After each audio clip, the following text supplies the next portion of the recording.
Issue, तू यहाँ पे? अच्छा, वैसे बॉस ने मुझे बताया था कि उनको काम वाले की नीड है, पर तुम? अरे रिद्धि, तेरी मजाक करने की आदत अभी तक नहीं गई ना? तू बचपन में भी ऐसी थी और अब भी ऐसी है। तू चेंज होने की कोशिश नहीं करती क्या? मैं तो बहुत रिच हूँ, लग्जरियस लाइफ जी रही हूँ, मेरे पास बड़ा घर है, यहाँ पे मैनेजर की पोस्ट पे हूँ। वैसे तुम बताओ, तुम क्या कर रही हो यहाँ पे? वो क्या है ना, मैं तो बस खैर छोड़ो, गांव में तो तुम्हारी बहुत बुरी हालत थी, पैसे भी नहीं थे तुम्हारे पास, तो ये इतनी महंगी साड़ी किससे मांग के पहनी है? किसी से मांग के नहीं पहनी है मैंने। वो क्या है ना, मेरे हस्बैंड ने गिफ्ट किया है मुझे ये। वैसे तुम यहाँ पे अपने हस्बैंड की जॉब के लिए आई होगी, है ना? करता होगा कहीं चपरासी की जॉब। वैसे तुम्हें एक बात बताऊं, तुम मुझसे रिक्वेस्ट कर सकती हो अपने हस्बैंड की जॉब के लिए। मैं यहाँ पे मैनेजर जो हूँ ना, मेरी बहुत चलती है, मैं उसकी सिक्योरिटी गार्ड की तो नौकरी लगवा ही सकती हूँ। जितने पैसे वो बाहर कमाता है ना, उससे 2-3 हज़ार रुपये एक्स्ट्रा ही मिल जाएंगे। और एक और ऑफर है मेरे पास, अगर तुझे अपनी जॉब भी लगवानी हो ना, तो तुम मुझसे रिक्वेस्ट कर सकती है, तेरी भी लगवा ही दूंगी। बट थोड़ी सी प्रॉब्लम है, ये जो तेरा बहन जी वाला लुक है ना, इसमें थोड़ी प्रॉब्लम आ सकती है। खैर उसकी भी कोई टेंशन नहीं है, वो मैं तुझे बता दूंगी कि ऑफिस में किस तरीके से कपड़े पहन के आने चाहिए। वैसे तू मेरी तरह तो कभी बन नहीं सकती। चल छोड़े सब, तू सोच के बताइए कि तेरे को अपनी नौकरी लगवानी है या अपने हस्बैंड की। आ गई तुम? Good morning sir. Good morning. वैसे क्या बातें चल रही है दोनों की? सर, ये कौन है?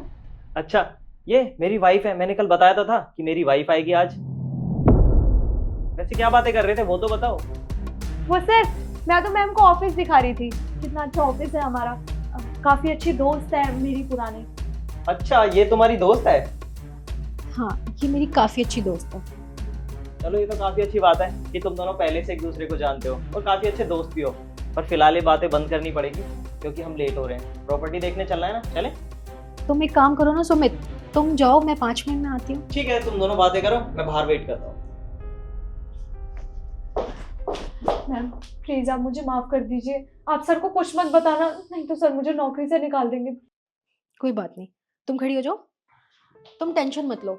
मैं तुम्हारे सर को बिल्कुल भी नहीं बताऊंगी कि तुमने मेरे साथ इतनी बदतमीजी की है। वैसे तुम मुझे एक बात बताओ, जी मैम। तुम्हें शर्म नहीं आती लोगों के साथ ऐसे बदतमीजी करते हुए? तुम अभी तक नहीं बदली, तुम बचपन में भी ऐसी थी और तुम आज भी ऐसी हो। तुम जानती हो, जब तुम लोगों की बेइज्जती करती हो ना, तो उन लोगों को बहुत बुरा फील होता है। आई एम सॉरी मैम, मैंने आपकी डिसरिस्पेक्ट की, मैं आज के बाद आपकी क्या, मैं किसी की भी डिसरिस्पेक्ट नहीं करूँगी। प्लीज मैम मुझे माफ कर दीजिए। सॉरी, और तुम ध्यान रखोगी?